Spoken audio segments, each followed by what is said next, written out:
نعم المولى ونعم النصير. أعوذ بالله من الشيطان الرجيم. بسم الله الرحمن الرحيم. الحمد لله رب العالمين. الحمد لله الذي أحصى كل شيء عددا وجعل لكل شيء أمدا وقدر كل شيء تقديرا. ثم الصلاة والسلام على النبي الأمي العربي القرشي الهاشمي المكي المدني الأبتحي التهامي العبد المؤيد والرسول المسدد المصطفى الأمجد المحمود الأحمد حبيب إله العالمين أبي القاسم محمد. اللهم صل على محمد وآل محمد وعلى أهل بيته الطيبين الطاهرين المعصومين المظلومين الذين أذهب الله عنهم الرجس أهل البيت ويطهرهم تطهيرا.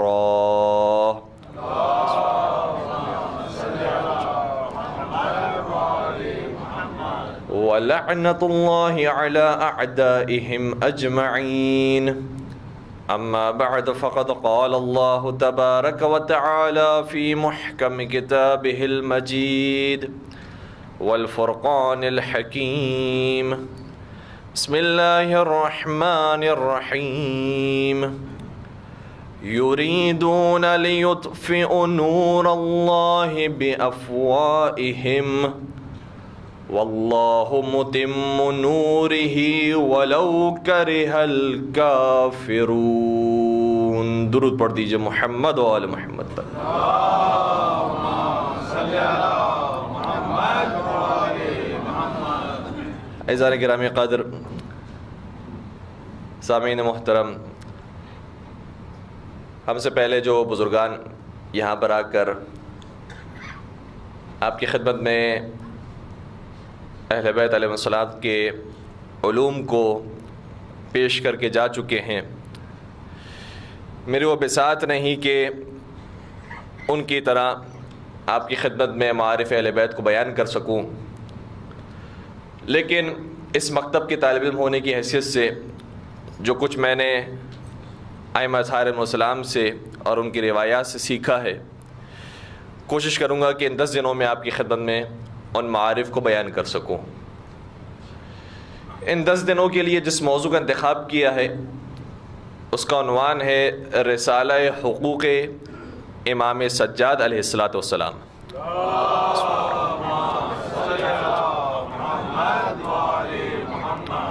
چونکہ ہمارا یہ عشرہ 40 سے نزدیک ہے، لہٰذا میں نے مناسب سمجھا کہ واقعہ کربلا کے بعد جو حالات پیدا ہوئے اور ان حالات کے اندر مولا سید سجاد نے جو خدمات انجام دی ہے وہ آپ کی خدمت میں بیان کر سکوں۔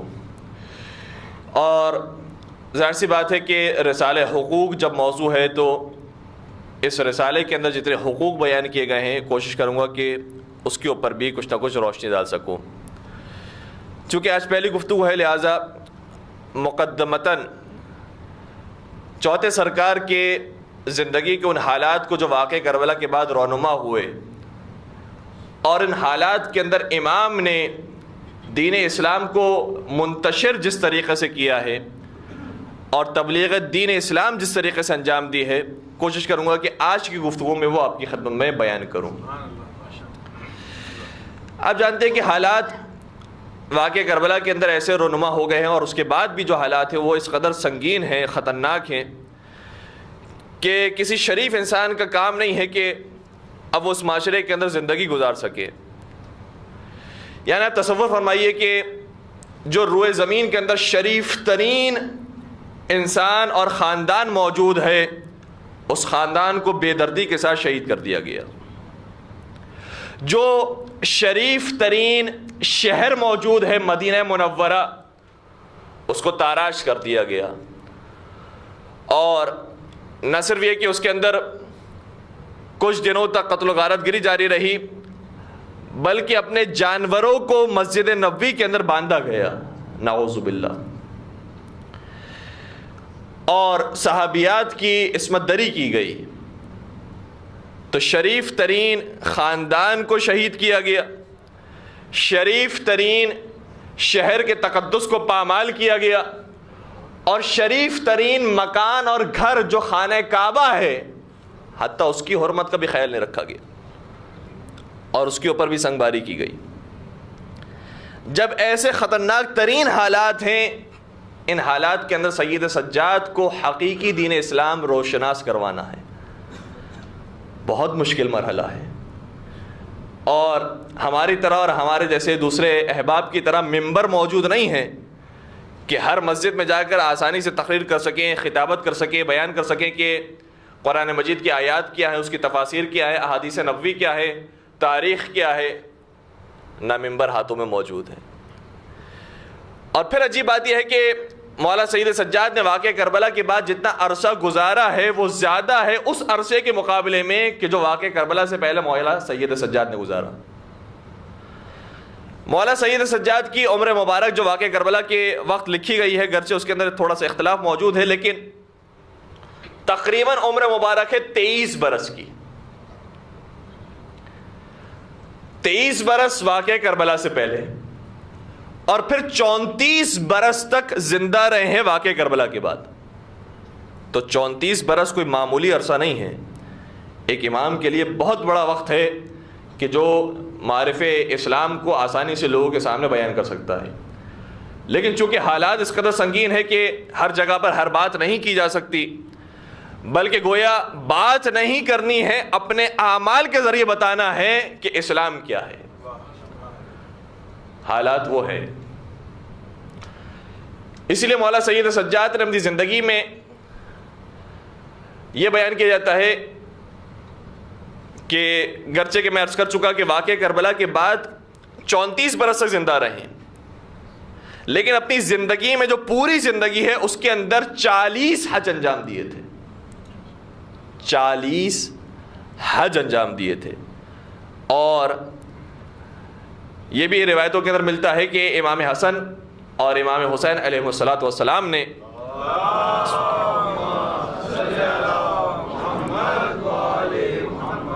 انہوں نے بھی اپنی زندگی کے اندر 25 حج انجام دیے تھے اور پاپ برہنہ انجام دیے تھے. مولا سید سجاد نے ظاہر سی بات ہے کہ کبھی اپنے تایا امام حسن کے ساتھ، کبھی اپنے بابا امام حسین کے ساتھ حج انجام دیے ہوں گے. اور جب واقعہ کربلا پیش آ چکا تو تنہا حج پر جایا کرتے تھے. لوگ یہ سمجھ رہے ہیں کہ یہ فرزند حسین حج کی ادائیگی کے لیے جا رہے ہیں، طواف کرنے جا رہے ہیں، قربانی کرنے جا رہے ہیں، سعی کرنے جا رہے ہیں. جو ایک عام سا حج ہوتا ہے وہ انجام دینے کے لیے جا رہے ہیں. لیکن انہیں خبر نہیں ہے کہ مدینہ سے مکہ کے راستے میں جتنے لوگ سید سجاد سے ٹکرائیں گے پھر وہ یزیدی نہیں رہیں گے، حسینی بن جائیں گے. اور پھر خود میرے مولا سید سجاد کی سیرت یہ رہی تھی کہ کبھی بتاتے نہیں تھے کسی کاروان کو کہ میں کون ہوں. میں حسین کا بیٹا ہوں، میں علی و زہرا کا لخت جگر ہوں، ان کا پوتا ہوں. کبھی بیان نہیں کرتے تھے. گمنام صورت کے اندر کسی قافلے کے اندر شریک ہو جایا کرتے تھے اور اس قدر اس قافلے کی خدمت کیا کرتے تھے کہ لوگ گویا سمجھنے لگتے تھے کہ شاید اس کا تعلق خادمین کے کسی گروہ سے ہے، غلاموں کے کسی گروہ سے ہے. اور جب یہ قافلہ آگے بڑھتا اور کوئی آشنا ٹکرا جاتا اور بتاتا کہ یہ حسین کے فرزند سید سجاد ہیں تو پھر وہ ہاتھ جوڑ کر آتے، قدموں میں گر جاتے، کہتے ہم نے گستاخی کی ہے، سید سجاد سب سے درگزر فرما دیتے، سب کو معاف کر دیتے، اور اگلے دن جب یہ تلاش کرتے سید سجاد کو تو سید سجاد اس قافلے میں نظر نہیں آتے، قافلہ تبدیل کر چکے ہوتے تھے۔ کیوں؟ صحیح ہے، ایک مقصد یہ بھی ہے، اور یہ اہم مقصد ہے کہ انسان اپنے خلوص کو باقی رکھے، اپنے اخلاص کو باقی رکھے، کہ جب تک مجھے نہیں پہچانتے ہیں میں اس وقت تک خدمت کر رہا ہوں، جب مجھے پہچان جائیں گے ظاہر سی بات ہے میری عزت کریں گے، میرا احترام کریں گے، مجھے کام کرنے نہیں دیں گے۔ ایک یہ وجہ بھی ہے، لیکن ایک اہم وجہ یہ ہے کہ جب اس قافلے میں رہ کر خدمت کر کے بتا دیا کہ میں حسین کا بیٹا ہونے کے باوجود ایسے خدمت کرتا ہوں، یہ ہے حقیقی اسلام۔ جب ایک قافلہ سمجھ گیا کہ حقیقی اسلام یہ ہے، اب دوسرے قافلے کو سمجھانے کے لیے چلیں، اب ایک سے دوسرے قافلے کو، دوسرے سے تیسرے قافلے کو، اور لوگ یہ سمجھ رہے ہیں کہ یہ سید سجاد حج کا شوق رکھتے ہیں، حاجی بننا چاہتے ہیں، حج انجام دے رہے ہیں۔ اور پھر بات یہاں تک پہنچی تھی، بزرگان جانتے ہیں کہ یزید ملعون کے واصل جہنم ہونے کے بعد اس کا بیٹا آیا، اس کے بیٹے کے بعد جو آشفتگی اور شورش برپا ہو گئی، جس کے بعد ایک طرف سے بنی زبیر کھڑے ہو گئے، دوسری طرف سے مروان اور بنی مروان کھڑے ہو گئے، اور اسلامی حکومت تقسیم ہو گئی، اور اس کے بعد دور آہستہ آہستہ آگے بڑھنے لگا، اور اس کے بعد مروان کے بیٹے عبد الملک بن مروان کا دور آیا، اور بہت مقتدر اور بہت زیادہ صاحب نفوذ انسان تھا یہ۔ جب یہ ایک مرتبہ حج کرنے کے لیے گیا، اور اسی سال سید سجاد بھی حج کرنے کے لیے موجود تھے، تو دیکھا کہ حاجیوں کی بھیڑ اس قدر زیادہ ہے کہ اس کے اندر یہ داخل ہو کر حجر اسود کا بوسہ نہیں دے سکتا۔ بہت کوشش کی، اس کے ساتھ افراد موجود تھے، غلام موجود تھے، انہوں نے ہٹانے کی کوشش کی حاجیوں کو، لیکن کوئی عبد الملک بن مروان کے لیے نہیں ہٹا، جبکہ وہ حاکم تھا اسلامی حکومت کا، اور بالآخر مجبور ہو گیا کہ اپنے تخت کو مسجد الحرام کے گوشے کے اندر رکھ دے، اور وہاں سے نظارہ کرتا رہے حاجیوں کا، وہاں سے نظارہ کرتے رہے حجر اسود کو بوسہ دینے والوں کا۔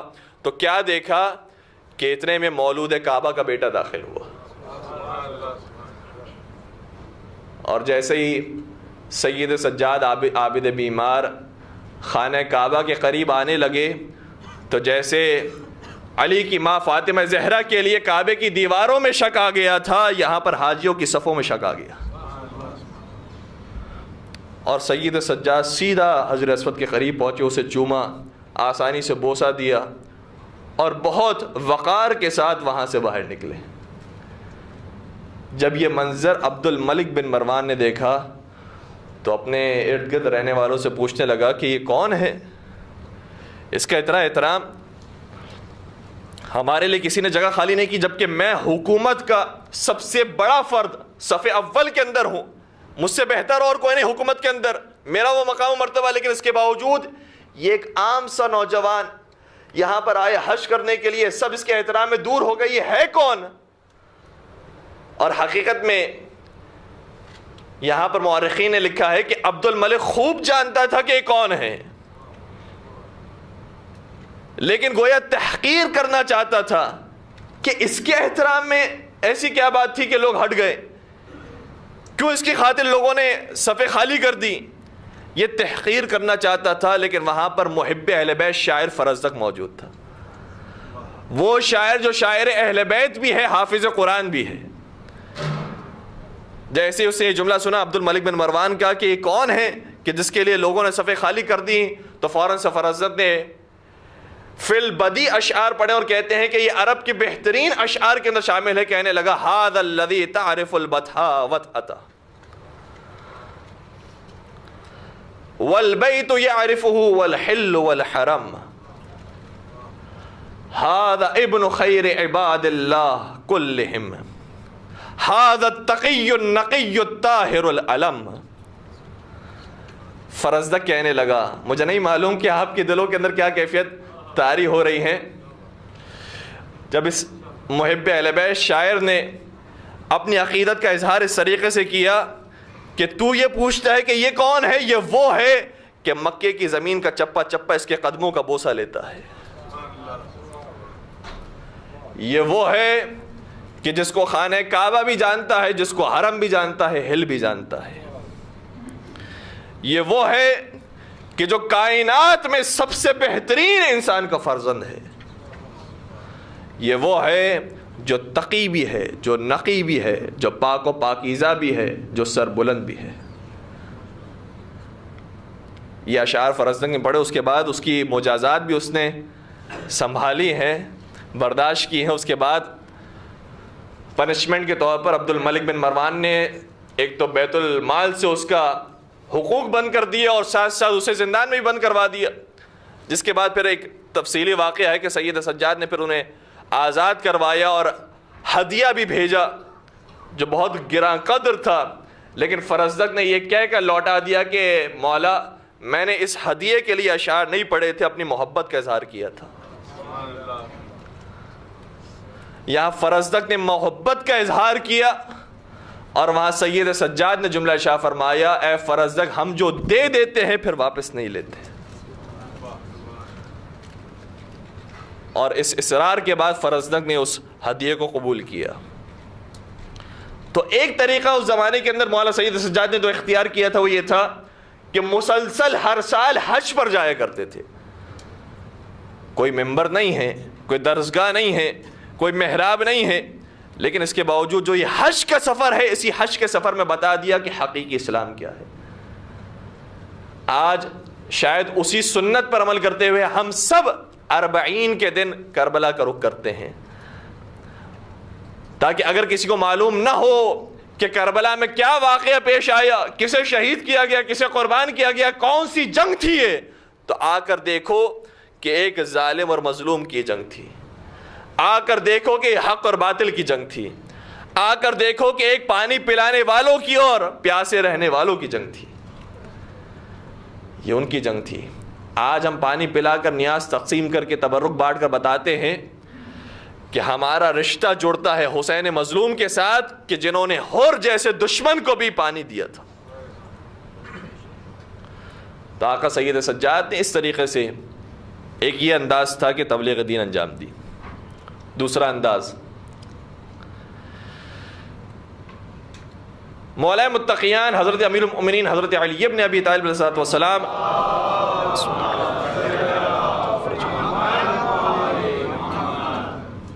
مسلسل خطبے ارشاد فرماتے ہیں اپنی حکومت کے دور کے اندر، اور وہ خطبات کسی حد تک نہج البلاغہ کے اندر بھی موجود ہیں۔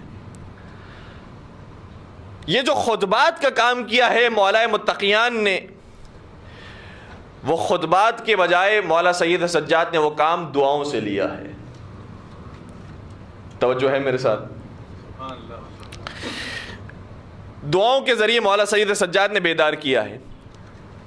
اب ایک وہ آدمی کہ جس کا سارا گھرانہ لوٹ لیا گیا ہے، جس کے گھر والوں کو شہید کر دیا گیا ہے، جسے خانہ نشینی پر مجبور کر دیا گیا ہے، اگر وہ دعاؤں کے لیے ہاتھ بلند کرے گا تو دنیا والے یہ سمجھیں گے کہ صحیح ہے، یہ بے کس انسان ہے، یہ لاچار انسان ہے، مجبور انسان ہے، دعا کے علاوہ کیا کر سکتا ہے، لہذا دعاؤں کے لیے ہاتھ بلند کرتا ہے۔ لیکن خطبات امیر المؤمنین کی وجہ سے اگر لشکر حسین تیار ہوا ہے تو صحیفہ سجادیہ کی وجہ سے، دعا امام سجاد کی وجہ سے اصحاب امام باقر اور امام صادق تیار ہو گئے۔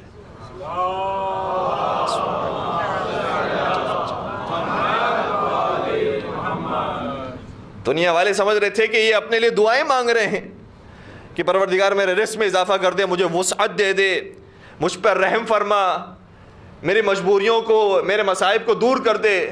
لیکن آپ صحیفہ سجادیہ کو دیکھ لیجئے، اس کے اندر اگر آپ کو کہیں ایسی کوئی بات نظر آ رہی ہو کہ سید سجاد نے اپنے لیے کوئی دعا مانگی ہو، پالنے والے مجھے یہ دے دے، مجھے وہ دے دے، مجھے یہ ان پریشانیوں سے دور کر دے، عجیب بات ہے کہ سید سجاد نے اس دعا کے اندر، ان دعاؤں کے اندر ایک خاص پیغام دیا ہے۔ الحمدللہ بزرگان صحیفہ کاملہ کی تلاوت کرتے رہتے ہیں، انہیں ایک بات محسوس ہوئی ہوگی کہ صحیفہ کاملہ کے اندر جا بجا ایک دعا ہے جو بار بار مولا سید سجاد مانگ رہے ہیں۔ وہ کون سی دعا ہے؟ وہ دعا ہے اللہم صلی علی محمد و آلہ۔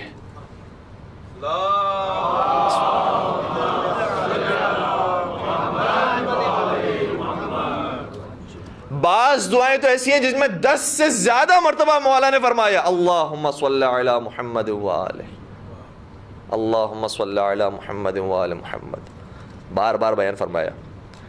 اور تقریباً آپ کو ہر دعا کے اندر یہ والی دعا ضرور نظر آئے گی. کیا وجہ ہے؟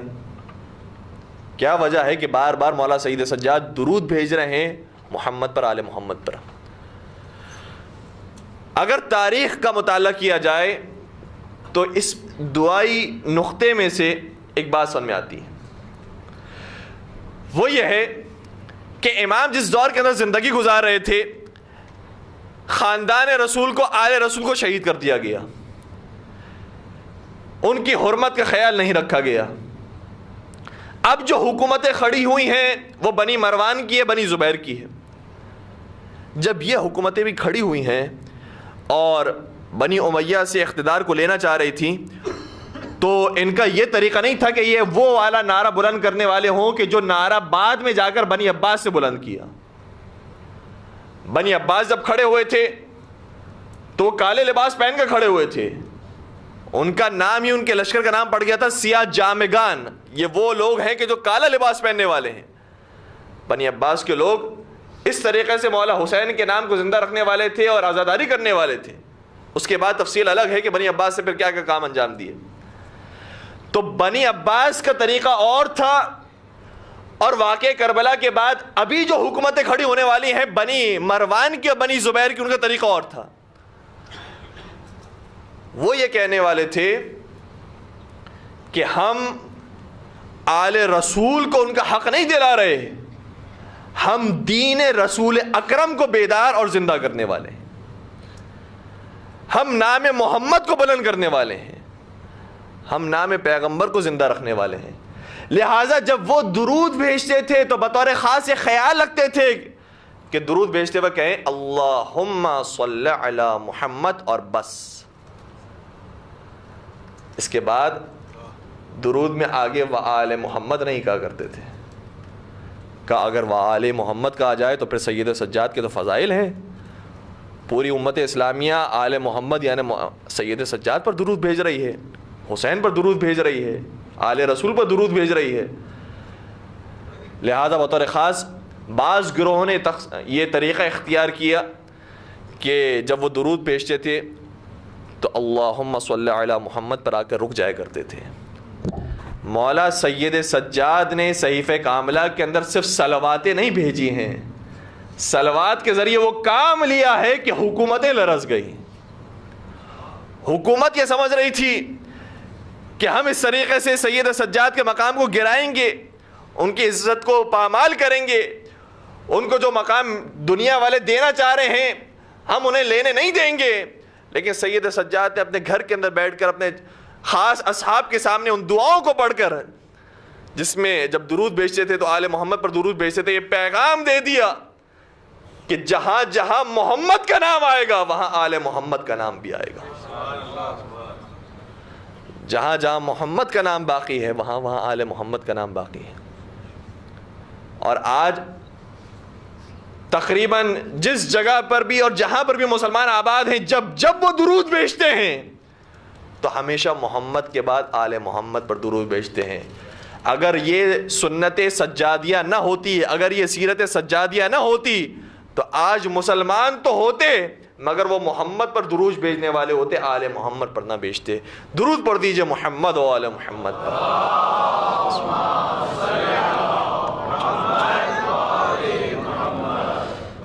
تو بظاہر یہ دعائیں ہیں، لیکن اس کے باوجود وہ کام لیا ہے کہ جس کے بعد امت کو بیدار کیا کہ آل محمد کا مقام کیا ہے. اور پھر آپ صحیفہ کاملہ کے اندر محسوس کریں گے کہ نماز شب کے بارے میں دعا ہے، والدین کے بارے میں دعا ہے، اولاد کے بارے میں دعا ہے، کسی مہینے کے داخل ہونے کے بارے میں دعا ہے، رمضان کے بارے میں دعا ہے، چاند نظر آنے کے بارے میں دعا ہے.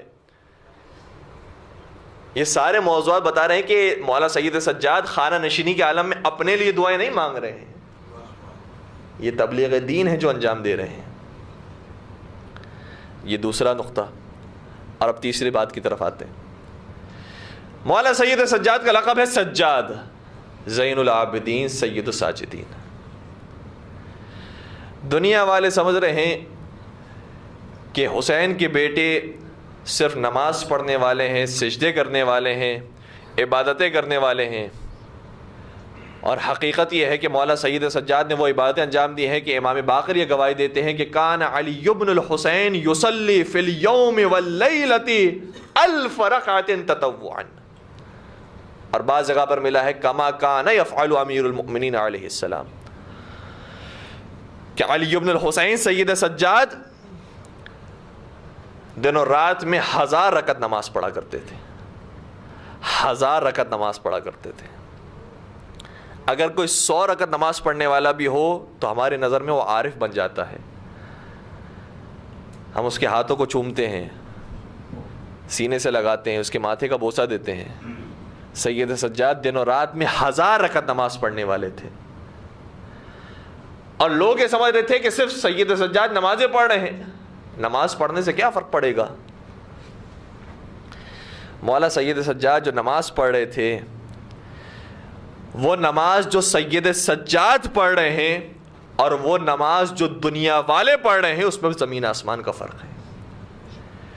سید سجاد کی نماز وہ ہے کہ اگر پیر میں تیر لگ جائے اور نکال لیا جائے تو جیسے ان کے جد کو خبر نہیں ہوتی تھی، سید سجاد کو بھی خبر نہیں ہوگی۔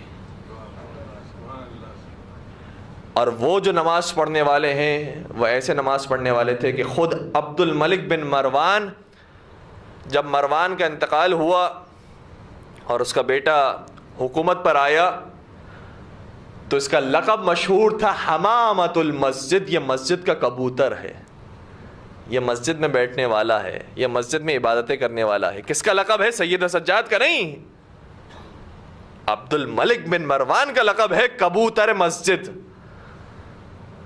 لیکن جیسے اس کو یہ اطلاع ملی کہ باپ کا انتقال ہو گیا اور تمہیں لوگوں نے حاکم بنانے کا فیصلہ کیا ہے، تو قرآن کو پھینکا، نعوذ باللہ، اور اپنے پاس جو موجود تیر تھا وہ تیر کمان میں جوڑ کر قرآن مجید کی طرف روانہ کیا اور کہنے لگا ھذا فراق بینی و بینک، آج سے تیرے اور میرے درمیان جدائی ہے۔ یہ بھی نماز پڑھنے والا ہے، اور اس طرح سے نماز پڑھنے والے بہت ہیں، لیکن سید سجاد نے بتایا کہ وہ نماز جو پیغمبر پڑھا کرتے تھے وہ ہے کہ جو سید سجاد ابھی پڑھ رہے ہیں۔ اللہ اکبر کی آواز بلند ہوتی تھی، راوی کہتا ہے مجھے محسوس ہوتا تھا کہ در و دیوار اللہ اکبر کہہ رہے ہیں۔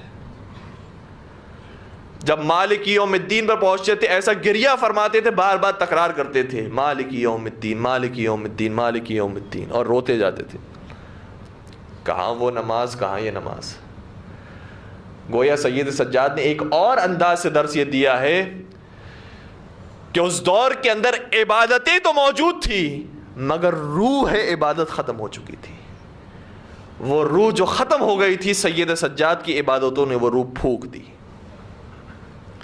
اسی لیے کسی نے کیا خوب کہا کہ گھر گھر میں مصلی کبھی آباد نہ ہوتے، دنیا میں اگر سید سجاد نہ ہوتے۔ محمد و آل محمد صلوات اللہم صلی علی محمد و آل محمد۔ سید سجاد کی نمازیں وہ تھیں، اور حقیقت ہے اس زمانے میں قرآن مجید کی تلاوت بھی ہو رہی ہے، روزے بھی رکھے جا رہے ہیں، حج بھی کیا جا رہا ہے، یہ ساری عبادتیں انجام دی جا رہی ہیں، لیکن سید سجاد نے بتایا کہ ہم جو عبادت انجام دے رہے ہیں اور جو دنیا والے انجام دے رہے ہیں اس میں زمین آسمان کا فرق ہے۔ اگر تم حقیقی دین کی طرف آنا چاہتے ہو تو سید سجاد کی نمازوں کو دیکھو۔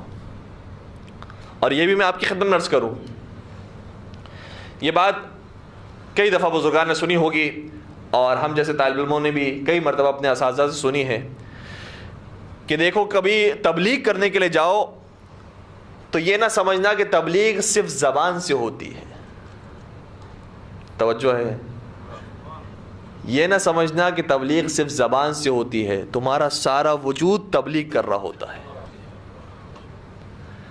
مولا سید سجاد نے یہ پیغام تو دیا ہی ہے کہ تبلیغ صرف زبان سے نہیں ہوتی۔ یہ جو میں نے 34 برس کا عرصہ گزارا ہے اس کے اندر کوئی ممبر سے تبلیغ نہیں کی ہے، محراب سے تبلیغ نہیں کی ہے، نماز جمعے کے خطبوں سے تبلیغ نہیں کی ہے۔ یہ سید سجاد نے پیغام تو دے ہی دیا کہ میں نے اپنے حج اور عمرے کے ذریعے، اپنی نمازوں کے ذریعے، اپنی عبادتوں کے ذریعے میں نے تبلیغ کی ہے، لیکن ساتھ ساتھ سید سجاد نے ایک اور پیغام بھی دیا ہے، اور وہ پیغام بڑا عظیم ہے۔ وہ پیغام یہ ہے کہ اگر تم اپنے کردار کے ذریعے تبلیغ انجام دے رہے ہو تو ممکن ہے کہ بظاہر معاشرے پر کوئی فرق نہ پڑ رہا ہو، بظاہر کوئی واہ واہ کرنے والا نہ ہو، بظاہر تمہارے ارد گرد لوگ موجود نہ ہو، اور تمہیں اپنی دنیا کے اندر، اپنی زندگی کے اندر محسوس ہو کہ شاید تمہاری تبلیغ کا کوئی اثر نہیں ہو رہا، لیکن سید سجاد نے بتایا ہے کہ تبلیغ صرف زندگی میں رہ کر نہیں ہوتی، بلکہ کبھی کبھار ایسی زندگی تم گزار کر جاتے ہو کہ تمہارے مرنے کے بعد بہت سارے لوگ ہدایت پا رہے ہوتے ہیں۔ تبلیغ کا یہ نیا باب ہے جو سید سجاد نے قائم کیا ہے۔ ضروری نہیں ہے کہ انسان اپنی زندگی میں تبلیغ کرے، زندگی ایسی گزارے کہ مرنے کے بعد اس زندگی سے لوگ ہدایت پائیں۔ یہ تیسرا طریقہ، اور چوتھا اور آخری طریقے کی طرف جاؤں اور پھر رسالہ حقوق کا ایک جملہ عرض کروں۔ مولانا سید سجاد کے بارے میں یہ بھی ملتا ہے کہ انہوں نے اپنے زمانے میں غلام اور کنیزیں بہت خریدی تھی، اور لوگ پھر یہی سمجھنے لگے کہ یہ دنیا داری کی طرف چلے گئے ہیں، انہوں نے اپنے آبا و اجداد کے راستے کو چھوڑ دیا ہے، غلام خریدتے ہیں، کنیز خریدتے ہیں، اور دنیا والے سمجھ نہ پائے کہ سید سجاد نے یہ ایک اور طریقہ اختیار کیا تبلیغ دین کرنے کا۔ لوگ یہ سمجھ رہے تھے کہ مولا سید سجاد اپنی خدمت کروانے کے لیے غلام کو خرید رہے ہیں، لیکن سید سجاد نے بتایا میں اپنی خدمت کروانے کے لیے نہیں، اسلام کی خدمت کروانے کے لیے غلام خرید رہا ہوں۔ کیسے اسلام کی خدمت ہوئی؟ ایسے اسلام کی خدمت ہوتی تھی کہ جب یہ غلام کنیز خرید لیے جاتے تھے اور مولا سید سجاد کے گھر میں رہتے تھے تو یہ سب کے سب سید سجاد کو دیکھا کرتے تھے۔ کنیز آزاد ہونے کے بعد گواہی دیتی ہے کہ اگر تمہیں ایک جملے کے اندر سید سجاد کی زندگی کو سننا ہو تو اتنا سن لو کہ کبھی میں نے دن میں سید سجاد کے لیے کھانا نہیں لگایا اور کبھی رات میں بستر نہیں بچھایا۔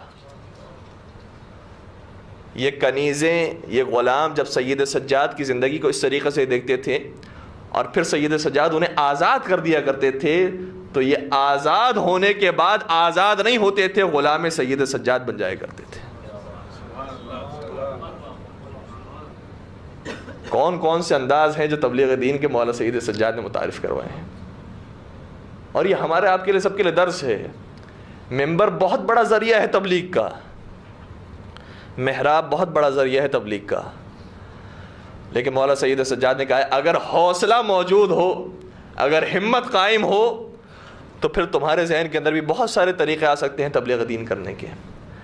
میں ایک چھوٹی سی مثال آپ کی خدمت کروں۔ مولا سید سجاد، ان کا مقام کہاں، اور ابھی جو مثال دینا چاہ رہا ہوں اس کا مقام کہاں، لیکن اس لیے کہ ہمارے آپ کے سب کے ذہن کے اندر یہ بات واضح ہو جائے کہ اگر انسان کے حوصلے بلند ہو کہ مجھے اسلام کا پیغام عام کرنا ہے تو طریقے بہت ہوتے ہیں۔ علی کے غلام کا نام ہے میثم تمار۔ میثم تمار کی زبان کو قلم کر دیا گیا، ہاتھ پیر کو بعض روایتوں کے مطابق کاٹ دیا گیا۔ کیوں کاٹا گیا؟ میثم کا قصور کیا ہے؟ میثم کے تلوار چلانے والے ہیں، میثم کے فوج تیار کرنے والے ہیں، میثم کے ممبر پر جا کر تبلیغ کرنے والے ہیں۔ میثم ایسا کون سا کام کر رہے ہیں کہ حکومت لرز رہی ہے؟ میثم صرف ایک چھوٹا سا کام کرتے ہیں کہ نام ہے میثم تمار، کھجور کا کاروبار کرتے ہیں، 2 کھجور بیچتے ہیں تو 2 فضائل علی سنا دیتے ہیں۔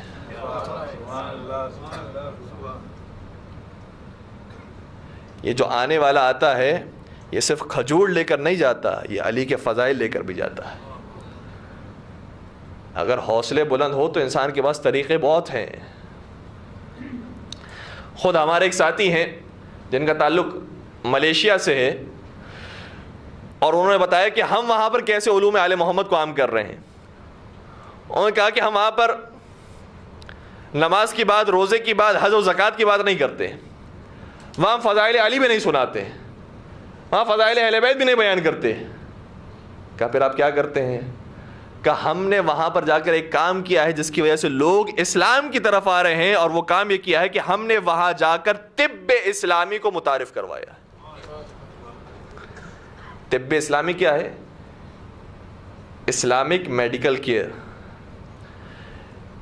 یعنی وہ روایتیں کہ جو طب سے متعلق ہیں، میڈیکل سے متعلق ہیں، ان ساری روایتوں کو علماء کرام نے جمع کیا ہے اور کتابیں تشکیل دی ہیں، اور بہت سارے طالب علم وہ ہیں کہ جو ان کتابوں کو پڑھ کر طبیب بن گئے ہیں، حکیم بن گئے ہیں، اور بہت سارے ایسے مشورے دیتے ہیں کہ جس کے بعد بہترین فوائد حاصل ہو رہے ہیں ان کے بقول کہ وہاں کے جو طبیب اور ڈاکٹر حضرات ہیں وہ پریشان ہو گئے ہیں طب اسلامی کی وجہ سے کہ کیسا علاج کرنے والے ہیں۔ طب اسلامی میں کیا ہوتا ہے؟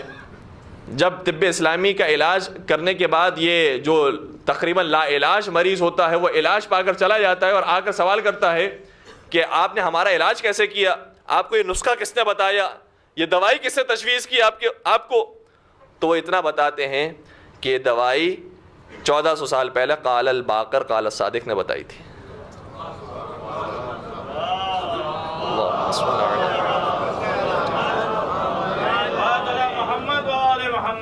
اللہم صلی علی محمد وآل محمد، کہہ رہی ہیں انہوں نے بتائی تھی کہ وہ اتنے بڑے عالم، اتنے بڑے طبیب 1400 سال پہلے ایسی دوائیاں دے کر گئے ہیں، ایسے علاج دے کر گئے ہیں جو آج کے ترقی یافتہ ممالک کے اندر بھی علاج موجود نہیں ہیں۔ کہا کہ یہ خدا کی ان کو خاص توفیق حاصل تھی، یہ آل رسول میں سے تھے، ان کے یہ فضائل تھے، اور اس کے بعد وہ چیپٹر کھلتے ہیں کہ جس کے بعد یہ ایسے ایسے تشیع کی طرف مائل ہو جاتے ہیں۔ تو انسان کے پاس اگر یہ جذبہ موجود ہو تو بس یہ جذبہ کافی ہے تبلیغ دین کے لیے، پھر خود بخود انسان راستے بناتا رہتا ہے۔ آج کی دنیا کے اندر تو تبلیغ کرنا بہت آسان ہو گیا، واٹس ایپ کے ذریعے، اسکائپس کے ذریعے، اور نہ جانے فیس بک کے ذریعے، اور کتنے ایسے ذرائع ہیں کہ جو کھل گئے ہیں کہ ہر ایک کے پاس موجود ہیں۔ اور پھر سب سے بہترین یہ ہے کہ انسان کا خود اپنا کردار اتنا اچھا ہو کہ لوگ دنیا والے کہیں کہ ہاذا جعفری، یہ ہے جعفری، یہ ہے شیعہ امامی۔ بس عزیزان گرامی، مولا سید سجاد نے جہاں بہت سارے راستے اختیار کیے، وہاں پر ایک اور راستہ کہ جو ہمارا موضوع بنے گا عشرے کا، وہ ایک رسالہ ہے جو امام نے بیان فرمایا ہے، جس کا نام ہے رسالہ حقوق امام سجاد۔ اس رسالے کے اندر امام نے 50 حقوق کو بیان کیا ہے، اور واقعی انشاءاللہ لذت محسوس کریں گے ان حقوق کو سننے کے بعد کہ کون کون سی چیزیں ہیں کہ جن کا حق بنتا ہے ہماری گردن پر، جنہیں ہمیں ادا کرنا ہے۔ صرف میں ابھی ایک جملہ آپ کی خدمت میں عرض کروں اور محسوس کریں گے کہ یہ رسالہ کہاں تک ہمیں انشاءاللہ لے کر جائے گا۔ 50 حقوق کے اندر جس ترتیب کا خیال رکھا ہے امام نے وہ بھی بڑی بہترین ترتیب ہے۔ سب سے پہلے جس کا حق ہماری گردن پر بنتا ہے وہ کوئی اور نہیں، وہ ذات پروردگار ہے جس کا حق ہے ہماری گردن پر۔ ہم شاید یہ سمجھ رہے تھے کہ ہمارے ماں باپ کے حقوق کی بات ہوگی، ہمارے بیوی کی، ہمارے بچوں کے حقوق کی بات ہوگی، نہ جانے کاروباری کسی حقوق کی بات ہوگی۔ امام نے جس ترتیب کا خیال رکھا ہے بڑا خوبصورت ہے۔ سب سے پہلے کہا کہ خدا کا حق ہے تمہاری گردن پر، جس نے تمہیں زندگی دی ہے، بہت سو کو زندگی نہیں دی، جس نے تمہیں وہ زندگی دی ہے جو بہت سو کو نہیں دی، تمہیں اس گھر کے اندر پیدا کیا جس گھر کے اندر بہت سو کو پیدا نہ کیا۔ مولا سید سجاد بیان فرماتے ہیں سب سے پہلے خدا کا حق ہے انسان کی گردن پر۔ بس میں جملہ عرض کروں گا اور اس کے بعد ترجمہ کر کے مصائب کی طرف آ جاؤں۔ فرماتے ہیں کہ حق اللہ الاکبر علیک، پروردگار کا حق جو سب سے بڑا ہے تمہاری گردن پر وہ یہ ہے کہ ان تعبدہ ولا تشرک بہ شیئا، کہ تم صرف اسی کی عبادت کرنا اور اس کا کسی کو شریک قرار مت دینا۔ پھر فرماتے ہیں فَإِذَا فَعَلْتَ ذَلِكَ بِإِخْلَاصٍ، اور اگر تم نے خدا کی عبادت اخلاص کے ساتھ کی، خلوص کے ساتھ کی، چاہے تم مجمع کے اندر موجود ہو یا خلوت کے اندر ہو، جانتے ہو کہ خدا دیکھ رہا ہے، اس کی عبادت کی نیت ہر وقت موجود ہے، اگر اخلاص کے ساتھ خدا کی عبادت کرنے والے ہو تو پھر مولا سید سجاد بیان فرماتے ہیں کہ ان یکفیک امر الدنیا والآخرہ، تو پھر وہ خدا تمہاری دنیا اور آخرت کے لیے سب کے لیے کافی ہو جائے گا۔ خدا سے بڑھ کر اور کون ہے؟ حدیث کا جملہ ہے عبدی اطعنی حتی اجعلک مثلی انا حی لا اموت اجعلک حی لا تموت. حدیث کا جملہ یہ ہے کہ اے میرے بندے میری اتنی عبادت کر اور ایسے عبادت کر کہ پھر میں تجھے مجھ جیسا بنا لوں. انا حی لا اموت اجعلک حی لا تموت. میں حی ہوں، ہمیشہ زندہ رہنے والا ہوں، میں تجھے بھی ایسا بنا دوں گا کہ پھر تجھے بھی کبھی موت نہیں آئے گی.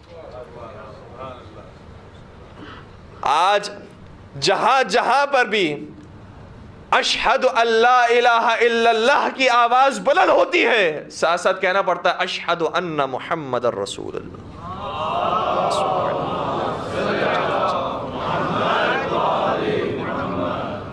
پھر میں تجھے ایسا بنا لوں گا کہ جہاں جہاں میرا ذکر ہوگا وہاں پھر تیرا ذکر ہوگا، چاہے وہ رسول ہو، چاہے وہ علی ہو، چاہے وہ زہرا ہو، چاہے وہ حسن ہو، چاہے وہ حسین.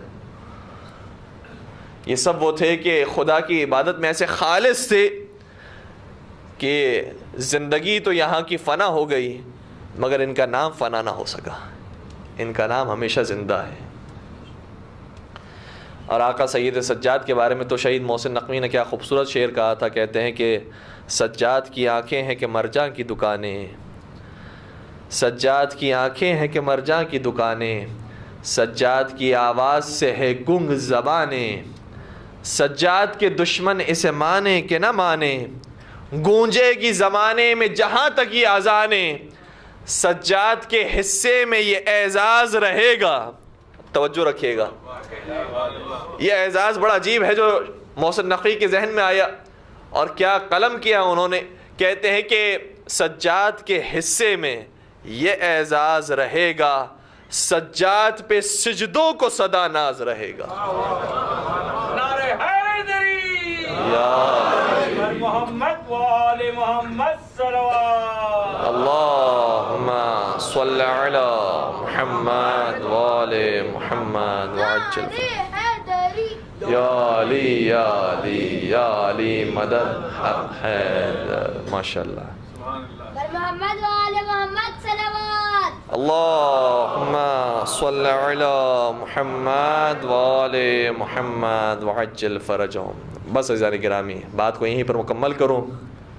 یہ 4-5 طریقے جو مولا سید سجاد نے اختیار کیے ہیں، وہاں ایک آخری طریقہ ہے جو اور اختیار کیا، وہ یہ ہے کہ اپنے اس 34 برس کی زندگی میں ہمیشہ کربلا کو یاد رکھا ہے.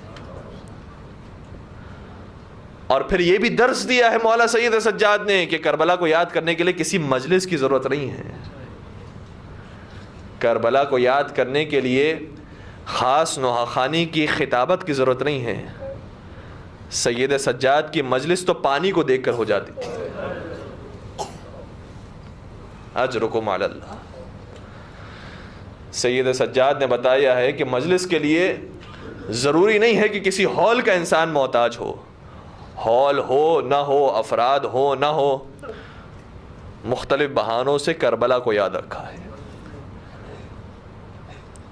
مدینے میں ایک شخص آیا، کہنے لگا کہ ارحمونی انا رجل غریب، مجھ پر رحم کھاؤ، میری مدد کرو، میں مدینے کے اندر پردیسی ہوں. جیسے ہی سید سجاد نے سنا کہ یہ اپنے آپ کو مدینے میں پردیسی کہہ رہا ہے، ایک مرتبہ آگے بڑھے، کہا کہ تو کیا واقعاً غریب ہے، تو واقعاً پردیسی ہے؟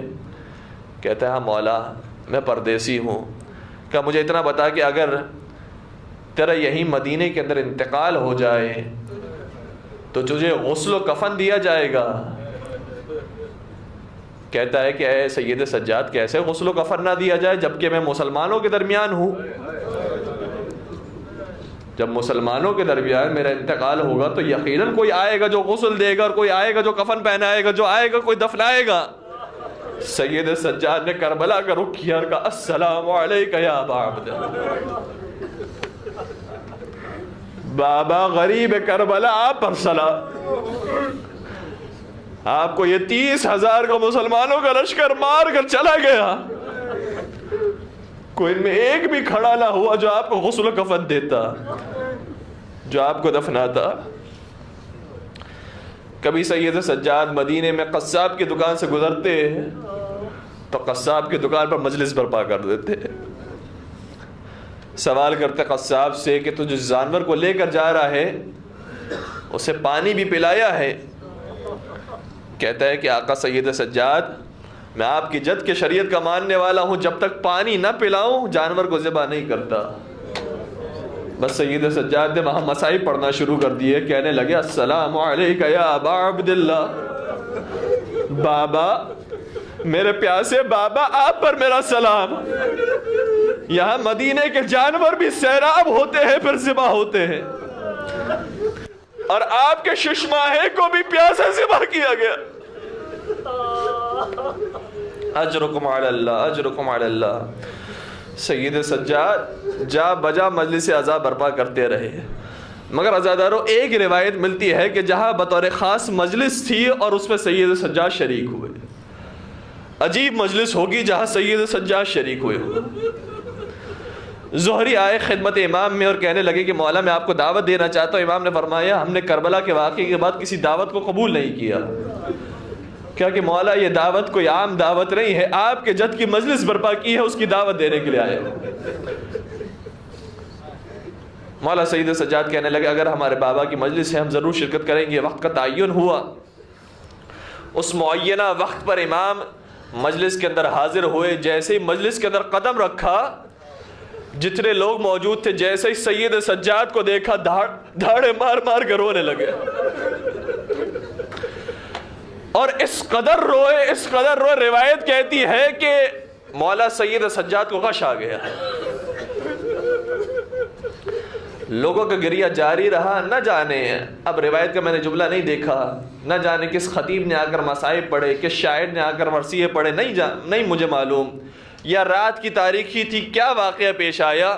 اتنا تھا کہ جب مصائب ختم ہو گئے اور عزاداروں نے اب سید سجاد کو ڈھونڈنا شروع کیا تو سید سجاد نظر نہیں آتے۔ زہری پریشان ہو گئے کہ میں نے مولا سید سجاد کو بلایا، دعوت دی، شریک ہوئے، میں نے شاید احترام کے اندر کمی رکھ دی، لگتا ہے سید سجاد ناراض ہو گئے اور ہماری محفل سے چلے گئے۔ ایک ایک گوشے میں ڈھونڈنا شروع کیا سید سجاد کو، کسی جگہ سید سجاد نظر نہیں آتے۔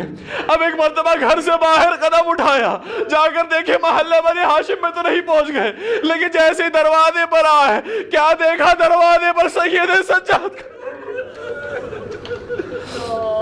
اجرکم علی اللہ، آپ نے گریہ کیا، مجلس تمام ہونے والی ہے۔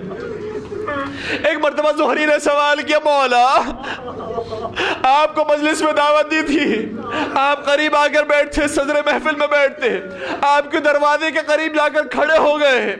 مولا نے جواب دیا کہ یہ میرے بابا کی مجلس ہے،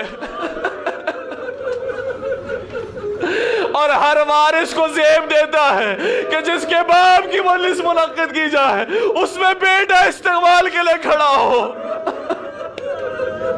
تو نے میرے باپ کی مجلس منعقد کی، زیب دیتا ہے سجاد دروازے پر کھڑا رہے اور عزاداروں کا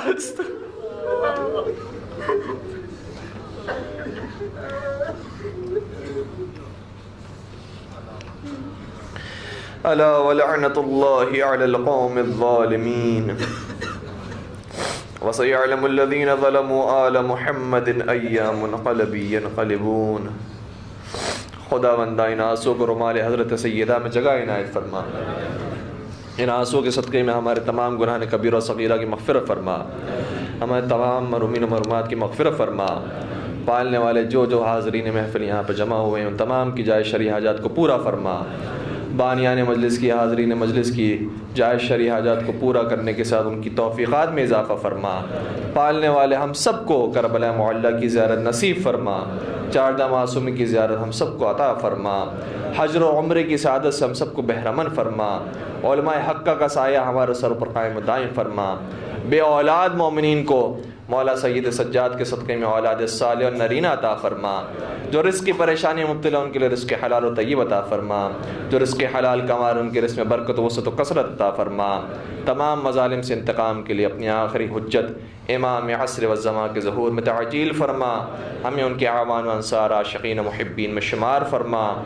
ربنا تقبل منا انك انت السميع العليم وتب علينا انك انت التواب الرحيم برحمتک یا ارحم الراحمین. ایک سورہ فاتحہ کی درخواست ہے. مولانا سید ہاشم رضا جعفری صاحب، مولانا ابن حسن نجفی صاحب، سید عالم رضوی، سید علی ہاشم رضوی، اور ایک مومن کے لیے بطور خاص دعا کے لیے کہا گیا ہے پروردگارہ بیماری سید سجاد کا واسطہ انہیں بھی شفا کامل اور عاجلہ عطا فرما. تمام مرحومین کو یاد رکھتے ہوئے رحم اللہ من قرأ الفاتحہ. بسم اللہ الرحمن الرحیم الحمد للہ رب العالمین الرحمن الرحیم مالک یوم الدین ایاک نعبد و ایاک نستعین اهدنا الصراط المستقیم صراط الذین انعمت علیہم غیر المغضوب علیہم ولا الضالین. بسم اللہ الرحمن الرحیم قل هو اللہ احد اللہ الصمد لم یلد ولم یولد ولم یکن له کفوا احد. بسم اللہ الرحمن الرحیم قل هو اللہ احد اللہ الصمد لم یلد ولم یولد ولم یکن له کفوا احد. بسم اللہ الرحمن الرحیم قل هو اللہ احد اللہ الصمد لم یلد ولم یولد ولم یکن له کفوا احد. اللہم اغفر للمؤمنین والمؤمنات والمسلمین والمسلمات الأحياء منهم والأموات تابع بيننا وبينهم بالخيرات إنك مجيب الدعوات إنك على كل شيء قدير برحمتك يا أرحم الراحمين.